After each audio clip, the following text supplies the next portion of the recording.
Amen. God bless you, friends. Thank you once again for joining us. I want you to go with me to Philippians 2. We're going to read verses 12 through 13. This is, I would say, I have a lot of favorite passages. This is definitely up there.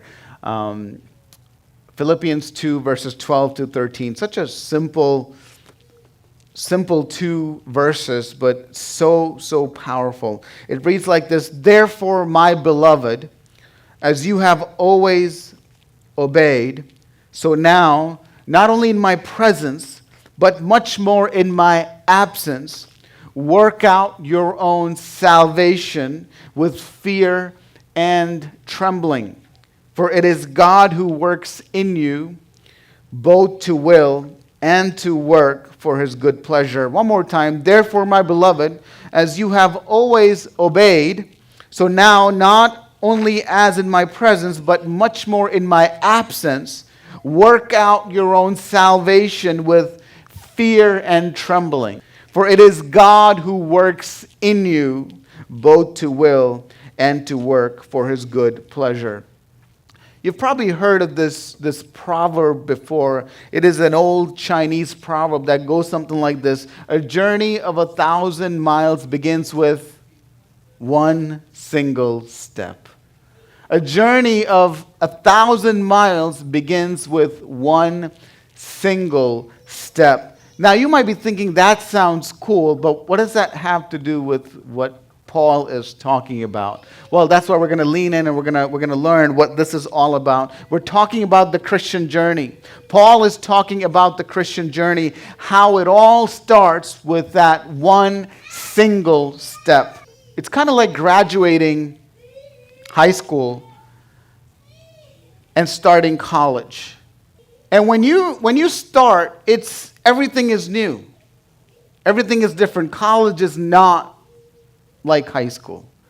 And you don't get comfortable with the new by staying in the old. You got to take a step of faith.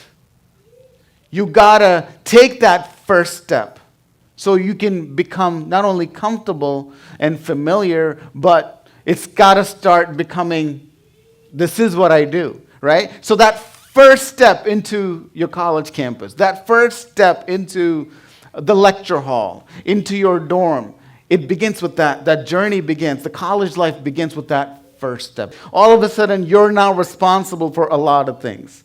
No one's holding your hand.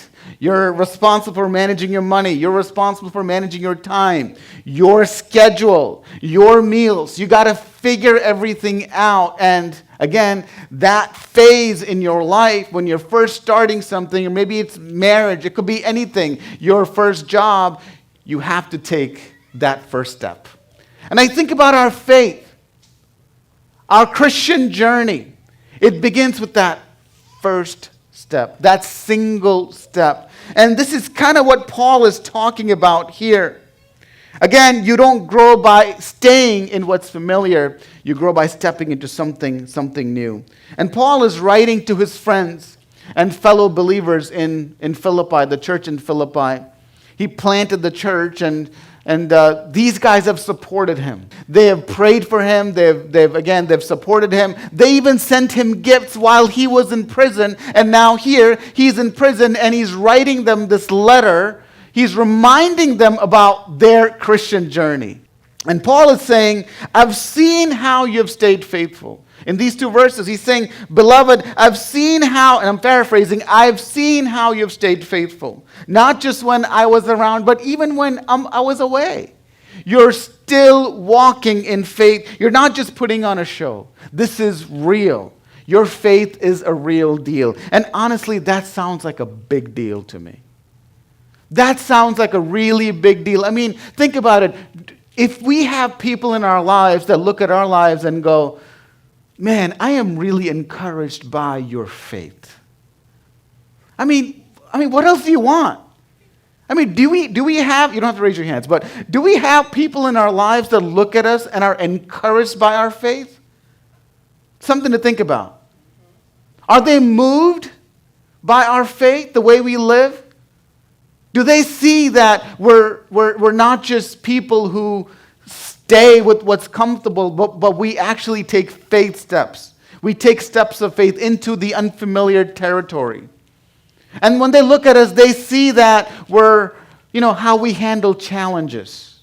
Like we don't get bogged down and like shut in and just it becomes all about us. But you're actually, even when trials come, when difficulties come, you are somehow just able to kind of break free. You're still pushing, you're still trying, you're still going to church, you're still praying, you're still in the Word. Like you're so strong in the Lord. Because you understand that your journey started with one single step when you gave your life to Christ, but the journey's not over. I got to still keep moving forward, keep taking that step, that next step. And we all have a next step to take. Something I've talked about at length over the last month and a half. We all have a next step to take. I have a next step to take in my life. You have a next step that God wants you to take in your life. So again, this is not just a compliment. What Paul is saying here is not just a nice compliment. It's powerful because it points people to Christ. As Christians, if our life is not pointing people to Christ, then we're not living the Christian life. Let me say that again. As Christians, if our life is not pointing people to Christ, then we're not journeying. We're not on the right path. But when you do, when you are living the life that God has called you to live, that's the kind of legacy that actually impacts people. It's the kind of life that makes someone stop and look at you and say, man, I want what they have. I want what she has. I want to be like them. They're so strong in the Lord. And so I love that Paul is telling this church in Philippi, he's encouraging them. He's encouraging them. You're consistent, you're rooted, you're real. But here's the twist in this passage. He encourages them, and now he says this. My friends, you are doing well overall. You're doing well overall, but some things have started to creep into the life of the church. And he's seen that, he's heard what's happening. Pride, disunity, complaining, and if left unchecked, it's going to destroy the church. So he has to say something. As the pastor, he has to say something. As a man of God, he has something, so he has to say something, and so that's why he writes this letter and he tells them. Paul says, you're on the right track, but keep going. Don't stop. This is kind of like how we talk to our children. This is kind of like how you would talk to your students if you're a teacher. This is kind of like how you would talk to patients if you're in healthcare. This is kind of like how your doctor talks to you. What does he say? Or what does she say? Oh, you're doing great. You're doing great. But we got to work on something else. Right? And that's what Paul is doing. It's not harsh correction. It's loving. It's a thoughtful guidance. So here, Paul is not shutting them down. He's building them up. He's saying, you have come so far. And I love that. Then he says, now you need to go deeper. You need to go deeper. What exactly is he saying? Let's read it again. Therefore, my beloved, you have always obeyed. So now, not only as in my presence, but much more in my absence. And he says, work out your own salvation with fear and trembling. With fear and trembling, for it is God who works in you, both to will and to work for his good pleasure. Now, you might be wondering, what does that even mean? What does it mean to work out your salvation? Well, this is where that fancy word comes in, sanctification. I know most of you have heard about it, but if you are not sure what that is God working in your life. Working to make you look more and more like him. That's pretty much in a nutshell what sanctification means. That's not you, that is God's work in you. Like he's active. Do you know that? Do you recognize that? That God is working on you. He's working in you. It's not just you, your will, and you're trying to be good. No, God is working in you. He's working in and through you to make you look more and more like him. And that's sanctification. And Paul is saying, keep working at it. Keep working out your salvation through steady, faithful obedience. And folks, that's the Christian journey right there. We can't say, I've made it. None of us can't say that I've got this Christian thing figured out. We cannot say that. Some Christians who've been in church for long, they act like they've got it figured out. They sometimes sound like they've got it figured out. No, but we're all on a journey. And Paul's reminding us, no, keep walking, keep moving, keep working out your salvation as God works in you. You can't coast. You can't slow down.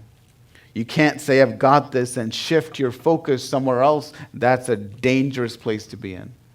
That's a dangerous mindset when you look at this journey as, and you equate that to something like coasting. You can't coast through Christian life. You can't.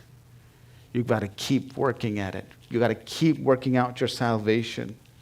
But let's step back for a second. How did this journey even begin for you? I touched on that. How did this journey begin for you? Why are you in church today? Most of us. How did you get here? It started with what? A single step. A journey of 1,000 miles begins with one single step. We're all here because whenever that happened for you, you gave your life to Christ. You said yes to Jesus. You said yes to Jesus. And you entered a new territory. And then your journey began. It's an amazing journey. It's an amazing journey, but I wonder how many of us have hit the pause button. It's what, I'm reminded of what David said, restore unto me the joy of that salvation, because maybe even David's life, he felt that he stopped. He stopped. He recognized that he's not moving forward. Distractions. He took his mind off of God. And so he pleads with God, no, I want to go back. David wanted a fresh start, a new beginning. And so he says, restore unto me the joy of thy salvation. I was thinking about how passionate were we when we first started following Christ? Do you remember those days? Remember those days when you would literally mark everything you're reading in the Bible? You're highlighting things that doesn't even make sense to you. You're just highlighting it. You're so in love with Jesus that you're just, every time you read something, you're just highlighting it, and you screwed up the other side because it's it smears, but you're so in love with Jesus, and even little things like you're always praying before you drive. When you get to your destination, you're always thanking God. You were so in love with Jesus, but some of us, I'm afraid that we have hit the pause button. We have gotten so distracted that we have stopped moving. That's essentially what Paul is saying to the church in Philippi. You're doing great, but I'm afraid you're not continuing to move in the same direction. So he's encouraging them, work out your salvation. Work out your salvation. You began with that first step, and now comes the journey. Now it's time to work it out daily, decision by decision, moment by moment. Paul says to work out your salvation, not work for it. So, big difference. Again, Paul says to work it out, not work for it. In other words, you're not earning it, you're living it out. You're living it out. Keep surrendering. Keep taking steps of faith. How many of you are Knicks fans here? Anyone? Yes, about 4 of you. That is sad. But anyways, the Knicks are in the playoffs, and I am super, super excited. Man, Jalen Brunson 3, that final few seconds, that was just amazing. And I'm so excited that they are in the playoffs. But now comes a really difficult battle. I'm willing to admit. I don't like this team that they're going to face right now. I don't like them at all, so I don't want to say the name of the team. I dislike them. Okay, fine. Boston Celtics. But they are so good. They are so good. Fierce competition. I mean, now it's like going another level. It's the competition is going to go another level. But I was thinking about these players. Man, they're pros. They're all world pros. Do you think they're coasting through the playoffs? Do you think they're saying to themselves, "Oh, we made it. We've made it, so now what else do we want? We made it. We're in the playoffs. We've got the recognition. We're on national TV every time we play. Now we're just going to coast to the playoffs." No, that's not what they're saying. What do you think they're doing? First game is tomorrow night. What do you think they're doing right now? They should be in church, but what do you think they're doing right now? Yeah, they're probably practicing, probably watching film, probably thinking about all these moves, these superstars on Celtics. I mean, they're amazing players, and Knicks don't have a chance, really, on paper. They're continuing to work it out. They're continuing to work it out. That's what they're doing. I think they're probably studying film right now. And so again, these people, these players are not going, we're all pros, we're athletes, we're amazing, we've made it, and now we just coast through it. No, they're taking it to another level. We don't stop. We got to keep going. Because the competition just got harder. And so we got to go to the gym, we got to eat right, we got to study the film, we have to see how these guys play, every move, and they're going to be prepared. That's the mentality. That's the mentality. Paul is going, you made it, you're in. You're in. You're a Christian. You said yes to Jesus once. You're in. You can't coast through the Christian life. You got to take it to another level. Because the journey is so much more harder. Jesus expects us to take up his cross daily, moment by moment, decision by decision. I think that's a powerful picture of what the Christian life is supposed to look like. And this is exactly what Paul is talking about. Don't stop. Some of you have. That's why you need a fresh start. You need to go back. You need to go back. You need to start over. Don't slow down. You entered through faith. You believed in Jesus. You took the first step, but that was just the beginning. You're nowhere close to the finish line. You're nowhere close to the finish line. And Paul puts it like this. He says, work out your salvation with fear and trembling. That's how serious this is. Work out your salvation with fear and trembling. I am so thankful. When I grew up, my parents put the fear of God in me from a very early age. We talked about it in the Bible study, right? How all of us come to faith. Man, it was all about fear back in the days. I mean, we were scared. I was so scared that Jesus was going to come, especially before Y2K. Remember those days? Remember? Before 2000s, I was so scared. I'm like, I'm not even married, God. No, seriously. Like, I was so scared that, I was so little, so young, like 6, 7, 8 years old. But I'm part of me, like, I want to be excited, but then there was a part of me was also scared. Like, God was going to come and take us away, and it's going to look different. What's going to happen in the world? I used to try to wrestle with these thoughts. Of course, later on, I figured it out. No, it's not, I don't serve God, I don't follow God out of fear, but out of love. But these days, what happened to the fear of God? It's on T-shirts. I see it. But what happened to the fear of God? Paul is saying, work out your salvation with what? with fear and trembling. What does that even mean? What does that even mean? Well, I'll tell you what that doesn't mean. It doesn't mean that you're scared of God, like when you were, maybe like I was when I was young, but this deep, holy reverence. This you're in awe of God. That's what we need to instill in our children too. They don't need to be fearful of parents, but out of respect, there's this reverence. Right? I think we're not doing a good job, America as a whole, in this department.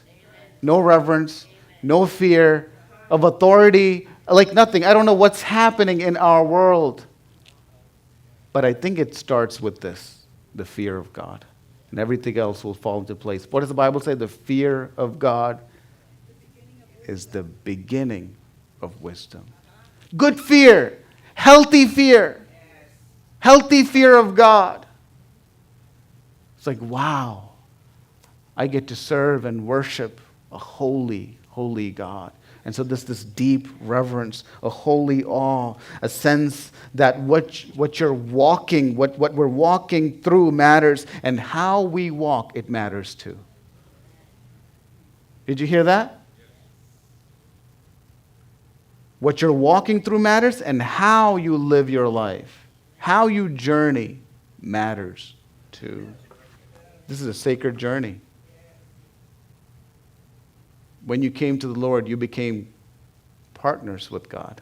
You're a partner with God. You are God's vehicle in this world.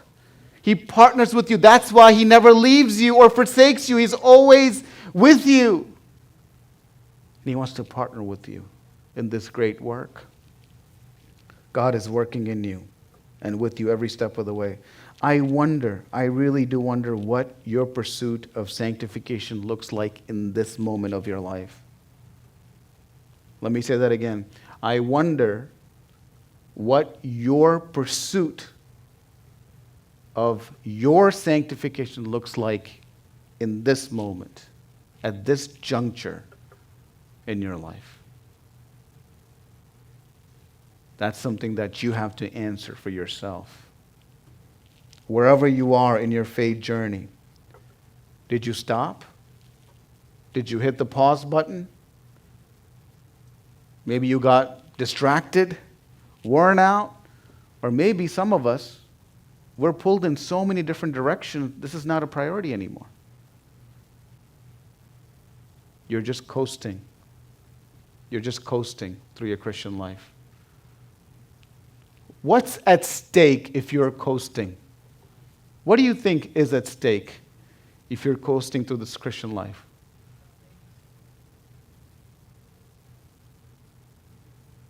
Here's what's not at stake. God's love. It's not dependent on your performance. But here's what's at stake. Your growth. Your growth is totally dependent on you working out your salvation. Some of you are not growing as a Christian because of these reasons. There is no fear of God in you anymore. There is no reverence for the holy anymore. You're so distracted. You're pulled in so many different directions that you forgot what it was like. You forgot how you came in. You forgot how you took that first step. But it happens. Life happens. But the beautiful thing about grace is this: God doesn't leave us where we are. He invites us to begin again.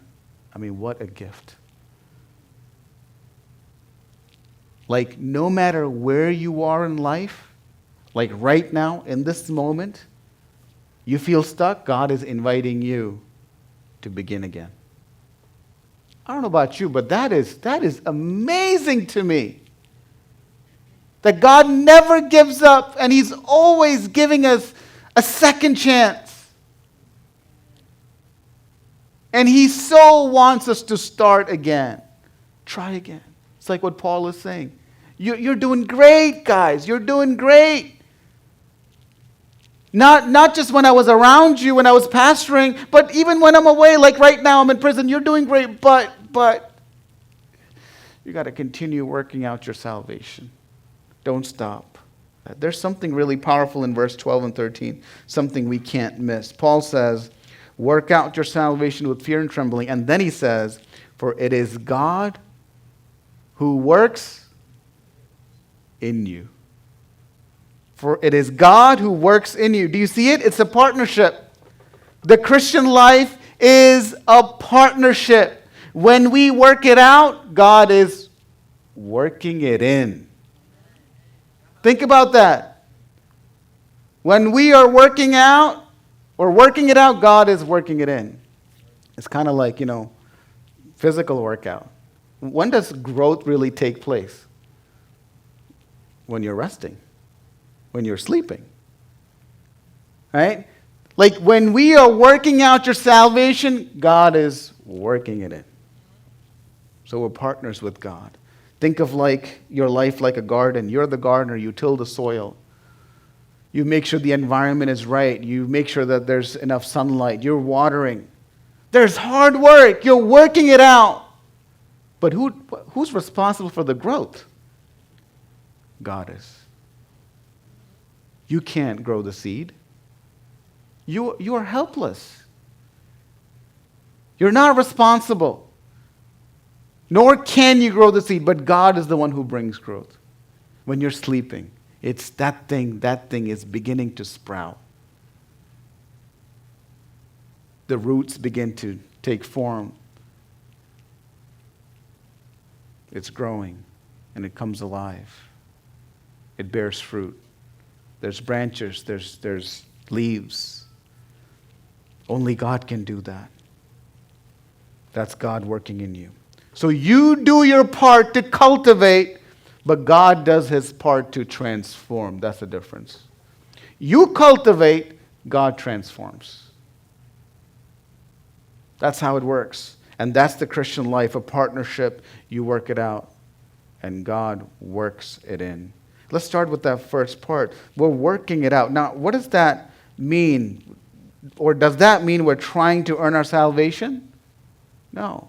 Salvation is a gift. We receive it by grace through faith. It's not something we work for, but it's something we work from. We live it out. We live it out. Once we received it, now we're called to live it out. We've got to live it out. That means putting in effort to grow spiritually. Yeah, that means working hard. Putting in the effort to grow spiritually, making intentional choices to follow Jesus.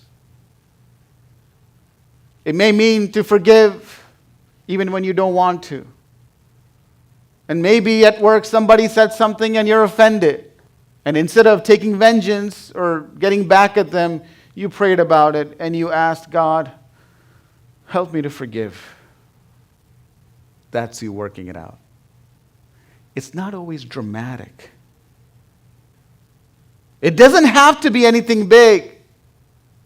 It's these small, moment by moment, daily decisions that you can take. That's you working it out. You working out your salvation. It means choosing love over bitterness, patience over frustration. How about something like turning off Netflix? For me, you know what? I love my Knicks, but I'm not going to watch them tonight. I'm going to spend a few minutes in prayer. That's a huge sacrifice. It really is, especially when they're in playoffs. But that's working it out. Not that God's going to be like, I don't love you anymore because you didn't get... No, it's not about that. It's about us continually finding opportunities, looking for opportunities, daily, moment by moment, to say, Lord, I'm going to prioritize you over my needs, over my wants, over my desires. It's about taking ownership of your relationship with God, not coasting, not drifting, but actively pursuing Him. Actively pursuing Him. And here's the thing, we won't always feel like doing it. There will be days when you're tired. There will be days when you're distracted. There will be days when you won't feel like doing it because you feel weak. Your back's hurting. Or you're like, I just want to relax today. I'm not doing anything. We have those days. We have those days. But let me say this. But that's exactly when it matters the most. I'll explain. Because you working out your salvation doesn't mean having a perfect spiritual record. Again, God is not looking for you to perform for Him. He doesn't want you to perform for Him. It's about being faithful, especially when it's hard. Yeah? That's working out physically too, right? Right? If you keep lifting 20 pounds, guess what? You're just going to stay there. You can coast through your life lifting 20 pounds. I see John chuckling in the back. And Lisa together. Work out every single day. Sorry to pick on you, but you can't coast. You can if you want to. But sometimes you got to go, you know what? I'm going to get to the next level, so I'm going to add 5 more pounds. Right? 6 months go by, I'm going to add 5 more pounds. It matters when it's hard. Working out your salvation when it's hard. You don't feel good. You can't, you're not strong enough to come to church. No, I'm going to push through. I'm going to push through. I don't feel like praying because a lot of stuff is happening to me. I am upset, but I'm still going to pray. God, give me the strength. Give me the strength. I know it's hard, but give me the strength, Lord. Help me. Help me break free from this situation. Help me break free from this addiction. That's you working it out. God, I don't feel strong today, but I'm still going to show up. I'm still going to lean on you. That's when growth happens. It's not in the big, flashy moments, but when it's hard. That's when it happens. That's when growth occurs, when it's hard. When it's hard. When you choose to trust God in the tension. When you choose to trust God when you're tired. When you choose to trust God when you're sick and you feel like you cannot make it. This is it for me. That's when it matters the most. That's when it matters the most. And sometimes, when you keep walking in obedience, even when no one sees it,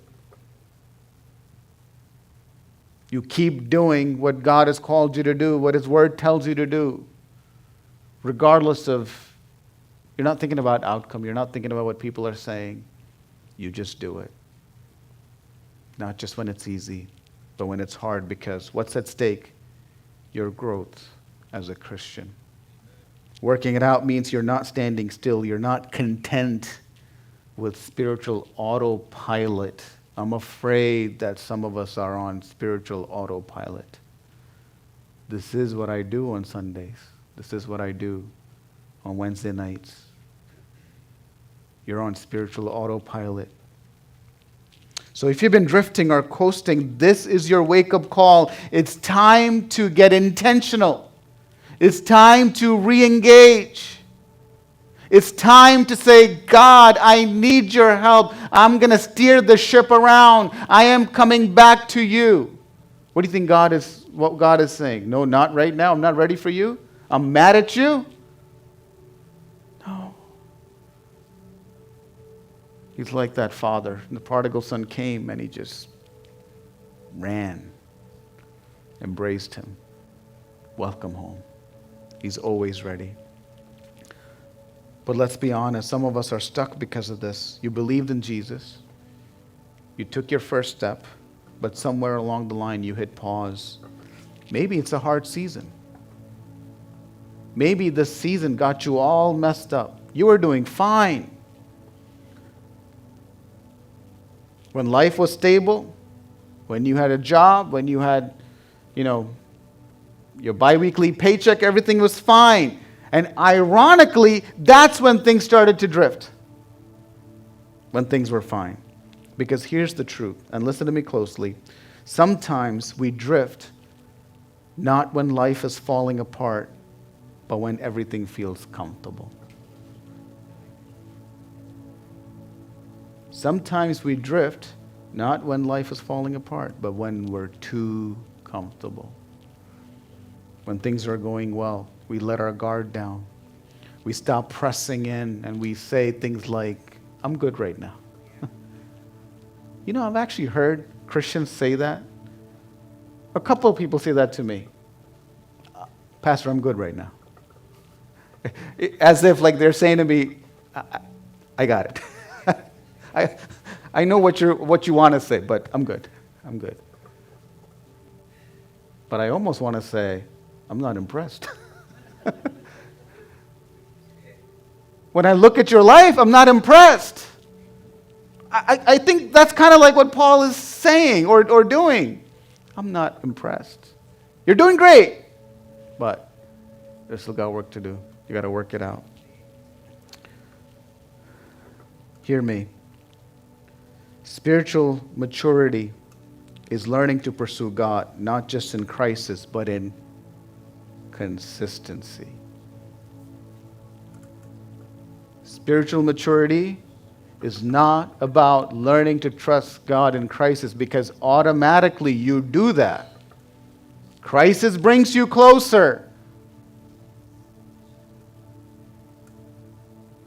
But you got to be consistent. Consistency is key. It's learning to be faithful even when things doesn't look like it's calm. To keep growing even when there's no urgent reason to seek Jesus not because you need something, but because you need Him. And that's part of working out your salvation. Showing up when it's hard. Showing up when it's difficult. Not driven by pressure, but by purpose. I need to grow. I can't coast. I need to grow in the Lord. The Lord has so much for me. I need to get to that next level. That's why the series is called New Faith. It's the same God. Same salvation. But it's another level in your faith. Some of us need that. New faith. A faith that is alive. Faith that is awake. Faith that is strong. Faith that goes, don't take your foot off the gas. Keep going. Keep moving. And here's the best part, and I'll close with that. Worship team, you can come on up. We're not doing it alone. We are not doing it alone.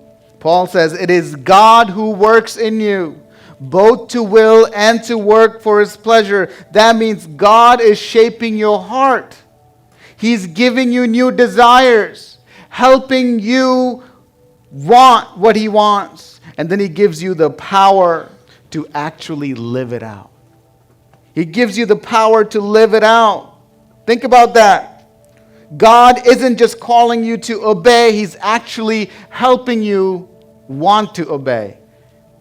That is my favorite nugget. If there's one takeaway from this, is that God isn't just calling you to obey. He's actually helping you want to obey. How powerful is that? That's God working in you. That is God working in you for His good and pleasure. Come on, stand with me all over this place. I love that. I love that we serve a God who's working in us. As we are working it out, He's working it in us. He's working it in. That is just beautiful. You are not alone. I am not alone. Let's worship Him this morning.